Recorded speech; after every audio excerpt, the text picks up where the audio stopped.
Hello YouTube, welcome back to the channel. So today we're having a look at a Hero Hei video, and it's called "The Modern Audience is Very Upset at Silksong." Why are they upset? Okay, so here's what I heard. It sounds like a bunch of jealous rival indie devs that are triggered that Silksong was released because they didn't know, like it got dropped well, very recent, and they didn't know, and the game's being sold for $20, and it's a good game, it's a full game, so they're probably triggered at all of that, and the fact that people are going to buy and play it. Me personally, I want to buy and play it, but I never got into Hollow Knight, so I kind of want to get the first game, which is $14.99, I believe, like $15, so the first game was cheap to begin with. The second game's just $20. But yeah, what this all sounds like is a skill issue. This reminds me of the time the Horizon Zero Dawn devs and Ubisoft complained about Elden Ring because they were so triggered that their games were ass and that Elden Ring was good. It was a very hard game that doesn't hold your hand, and it was very popular. It still is popular, but Ubisoft and Horizon Zero Dawn were so triggered that their shitty games with their shitty characters, their shitty stories weren't good. I mean, come on, let's be honest. Horizon Zero Dawn was never a good game. It looked interesting in the trailers of the first one, but then when you get the actual game, it's kind of boring. Like I have that game personally. I didn't buy it. I got it free during lockdown, and I booted it up, and I just couldn't get into it. I couldn't get into it, which is a shame because I used to like the developer because they made Killzone. Specifically, Killzone 2 is the one I like. Killzone 2. And then Ubisoft's Ubisoft. You could have. They're always triggered whenever another game dev does good or is successful. They're always jealous, which I think was the case with the Horizon Zero Dawn devs. And then this also kind of reminds me of Baldur's Gate 3. I never played that game. I never played the series. I know it's a D&D game. It's in the D&D universe. But it reminds me of when all those devs complained because Baldur's Gate was a full game. A full game. Didn't have any game-breaking bugs that would, like, kill your computer, from my understanding. And a bunch of AAA devs got triggered because Larian. Also, be sure to check out Larian, all their games. I never played any of their games, but I've seen them. They're pretty sick. They're pretty sick. Anyway. Yeah, this whole thing's a big skill issue, and it's like a bunch of corpo game journos trying to suck off some of the jealous devs for free because they always do that. Just like how they always beg AAA companies to let them suck them off for free. Anyway. Cocksuckers. Sorry. Anyway, let's start the video.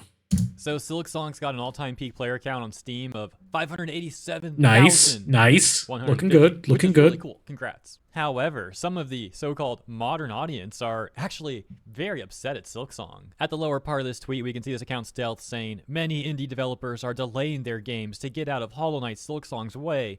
They had marketing plans, which how much you want to bet this guy's a game journal? Joseph Person says, I think Silksong's 2-week PR push has done some damage to other indie studios. I don't think Team Cherry thought about the impact this game would have on other indies in their marketing. Sounds like a skill issue. I think that's a bummer that I hope isn't replicated, to be honest. Wario64 tweeted, Baby Steps is the latest game to move its release date because of Silksong from September 8th to September 23rd. And this FaceTime account saying, I can't be the only person who thinks it's kind of messed up for Silksong to reveal its release date so late.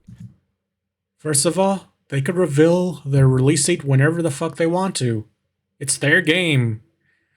You don't dictate when a company can just release their game when it's like close to release.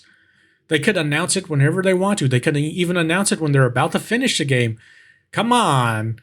Elder Scrolls Oblivion was a stealth drop. It wasn't really announced publicly. It was a stealth drop. Like, people just eventually found out, oh yeah, they're making Elder Scrolls Oblivion.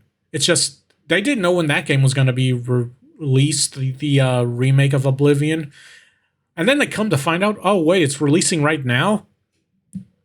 And yeah, stealth drop. A company, video game devs could do whatever the fuck they want with their game. There's no fucking rules where they gotta inform everyone. They have to inform the class about their project. No, they don't. No, they don't.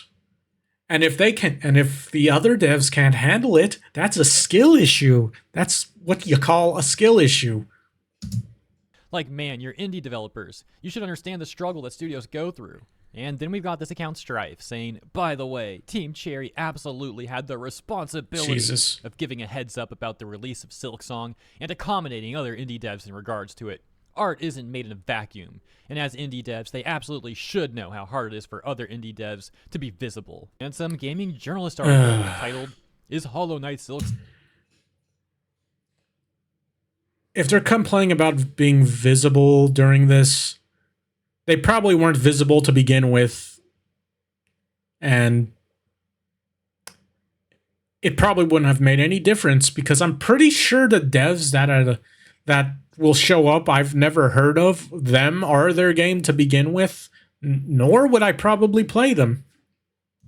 Song's cheap price a problem for other indie games? Devs and publishers weigh up its impact. It's a very odd thing. I mean, indie devs should be celebrating the success of Silksong, not complaining about it. And to be fair, there have been lots of devs congratulating Silksong. However, clearly, some aren't. And yeah. So there are probably some actual decent indie devs that are all, oh, cool dude, I'm like congratulating them. But then there's the schizo ones that are clearly jealous that Hollow Knight is more popular than their game because, again, how much you want to bet some of these games a lot of us never heard of. And instead, they're insulting Silksong and the devs who worked on it, and it comes off like immense jealousy.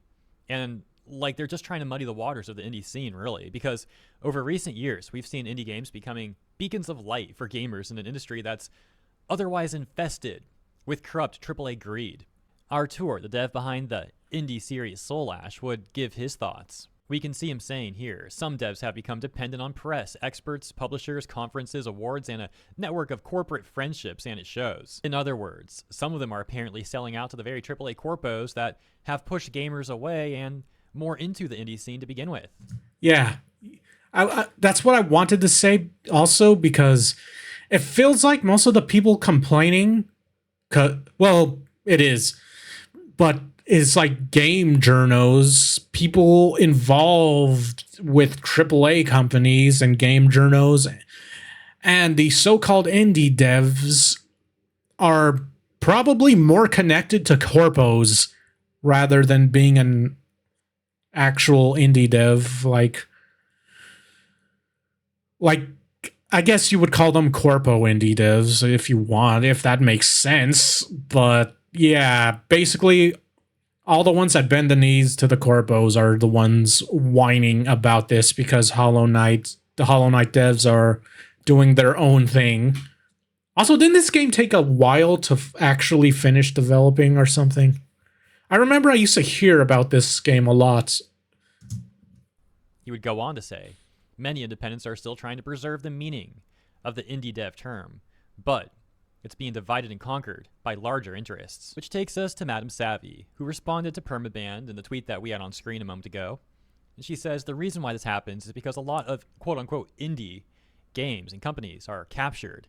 They play by the rules set forth by DI groups so they can be rewarded. Silksong's team didn't do that. They did their own thing. Yeah. Anyone can release anytime for any price with zero notice. The individuals outing themselves with that language most likely have some interesting connections to industry capture crews. Yeah. That's exactly what's going on, because if you're an actual indie dev, you'll release the game whenever the fuck you want to. these indie devs are being weird because they for sure have corpo connections, because that's stuff AAA companies do, where they have these stupid little rules and whatnot. Stupid rules, probably do DEI shit. Like all that. Now, ultimately, I think most indie devs, and when I say most, I mean like 99% or so, by far pretty much all of them, are still very cool, hardworking people. Yeah. But it is concerning that there's a very small fraction who are apparently willing to sell out to corporate interests and do what they can to subvert the indie genre. But let me know what you think about all this stuff in the comments. And yeah, the corpos probably try to buy out some of these quote-unquote indies, mainly because, you've seen the AAA slop. A lot of people like indie games more. As always, thank you so much for tuning in. Hope you have a great rest of your weekend, and consider the Corona thing. My coverage helps out greatly. I appreciate it. See you in the comments. It's a minority of people mad at the VTuber Corona for playing Hogwarts Legacy. Anyway, oh look, there was a Rev video on this too. But yeah, anyway. Hold on. This all sounds like a fucking skill issue because I think the Rev video goes more into it, but like it was it's mostly game journos being triggered that Silksong just released without telling anyone the exact release dates, like a while ago. And what the fuck are these? What the fuck is that thumbnail next to the Rev video? I just noticed it. But anyway, they're like super triggered by that, and the fact that Hollow Knight's not being sold at an overpriced price that is typically a corpo standard. But yeah, anyway. Also, I heard something hilarious.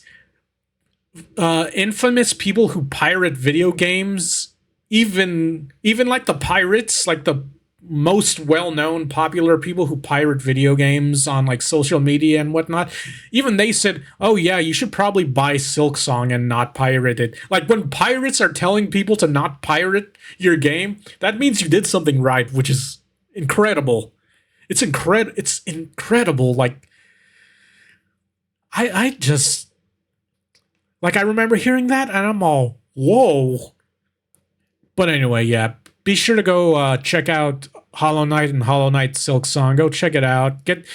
If you already played the first game and liked it, go on and get Silksong. It's $20. It's cheaper than most games, and from what I hear, it actually is a good game. And yeah. Anyway, that's all I wanted to check out today. Like, comment, subscribe, and I'll see you next time. Peace.